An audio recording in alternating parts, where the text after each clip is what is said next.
प्रश्नावली 1.3 के अंतर्गत आज हम उदाहरण 10 को सोल्व करते हैं, जो है दर्शाइए कि 5 माइनस करनी 3 एक अपरिमेय संख्या है। आइए इस सवाल को हम सोल्व करते हैं।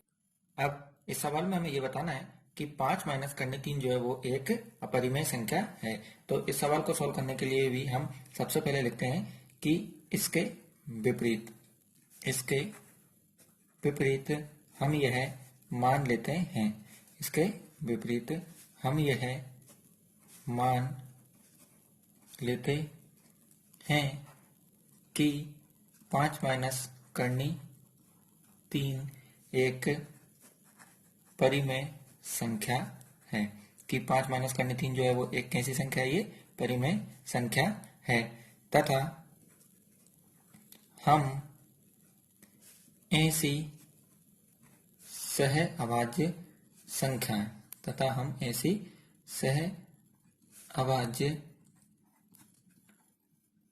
संख्याएं ए और बी ज्ञात कर सकते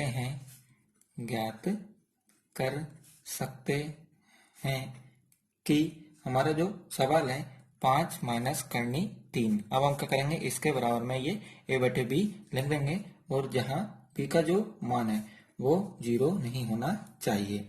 तो हमने क्या करा इस सवाल में कि इसके विपरीत हम यह मान लेते हैं कि 5 माइनस करनी 3 जो है वो एक परिमेय संख्या है तथा हम ऐसी सहअभाज्य संख्याएं ए और बी ज्ञात कर सकते हैं कि 5 माइनस करनी 3 बराबर ये ए बटे बी और जहां बी का मान क्या नहीं होना चाहिए, 0 नहीं होना चाहिए। अब इस तरह के जो भी सवाल होंगे उन सवालों में हमें करनी के अंदर जो भी संख्या होगी उस संख्या को अकेला करना है। जैसे यहाँ पर है ये माइनस के करनी 3, तो हमें इसे करनी 3 को अकेली संख्या के रूप में बदलना है। अब इसके साथ ये 5 लिखा हुआ है तो हमें केवल करनी 3 चाहिए। तो इसके लिए हम क्या करेंगे कि बराबर के इधर इस संख्या को भेज देंगे और ये ए बटे बी जो है इन्हें इस तरफ ले लेंगे। तो ये 5 तो हमारे वैसे के वैसे ही लिखे रहेंगे।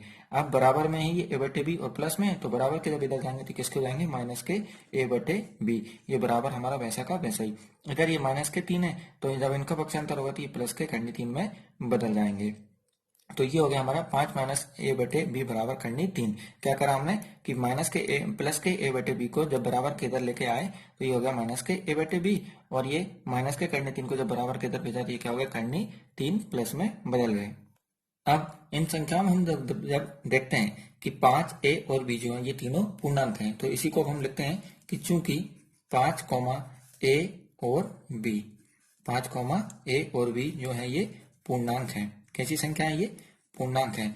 अगर ये तीनों संख्या पूर्णांक हैं तो क्या होगा कि 5 माइनस ए बटे बी जो है वो एक परिमेय संख्या होगी। तो इसी को अब हम लिखेंगे कि इसीलिए 5 माइनस ए बटे बी एक परिमेय संख्या है या परिमेय संख्या होगी।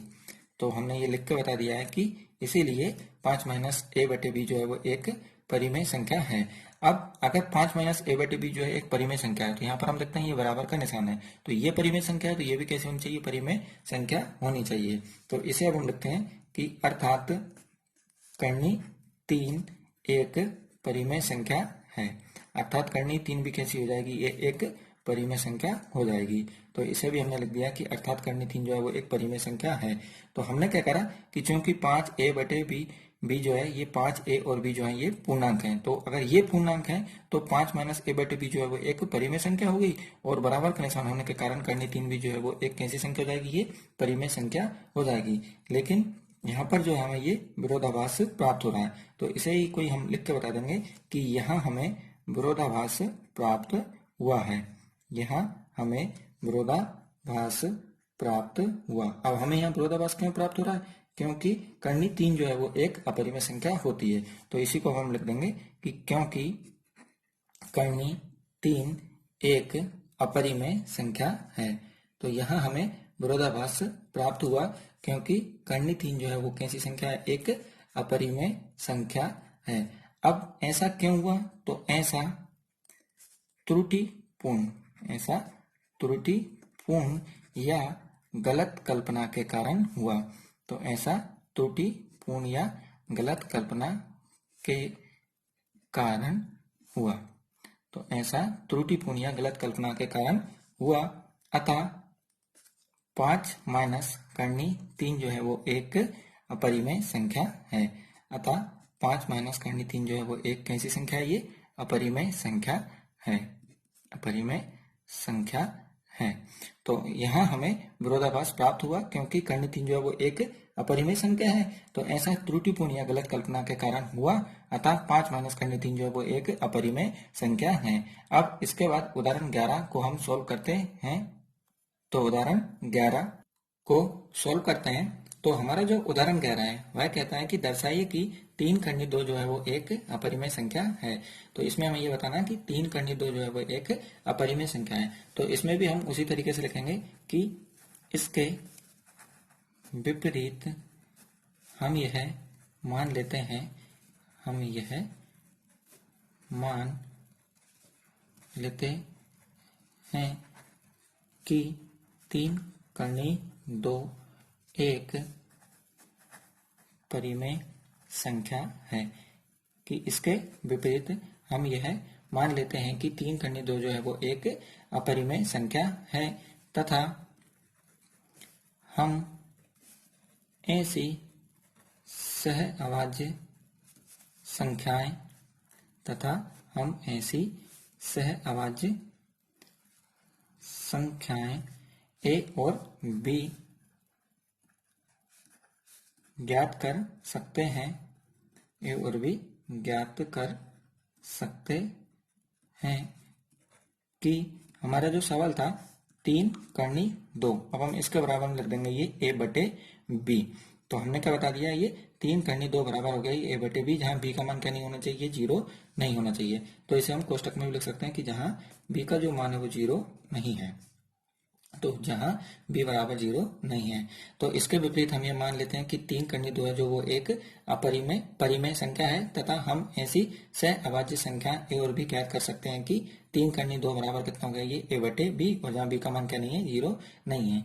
अब इसी सवाल में हम क्या करेंगे कि कर्णी 2 जो है वो इसे अकेला बनाएंगे। तो अकेला बनाने के लिए इसके साथ कितना लिखा है, ये 3, तो 3 को हम बराबर के इस तरफ भेज देंगे।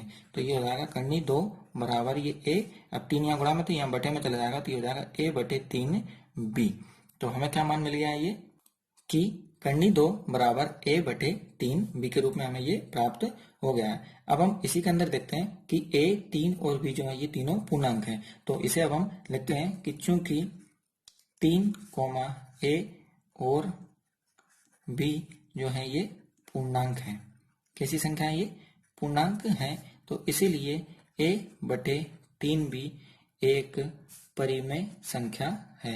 ये कैसी संख्या हो जाएगी, ये परिमेय संख्या हो जाएगी। तो इसे भी हमने लिख दिया है कि इसीलिए 3 ए बटे 3 बी जो है वो एक परिमेय संख्या है। अगर ये परिमेय संख्या है, ए बटे 3 बी जो है वो परिमेय संख्या है, तो यहाँ पर हम देखते हैं ये बराबर का निशान है, तो ये परिमेय संख्या है, तो कर्णी 2 भी कैसी हो जाएगी, परिमेय संख्या हो जाएगी।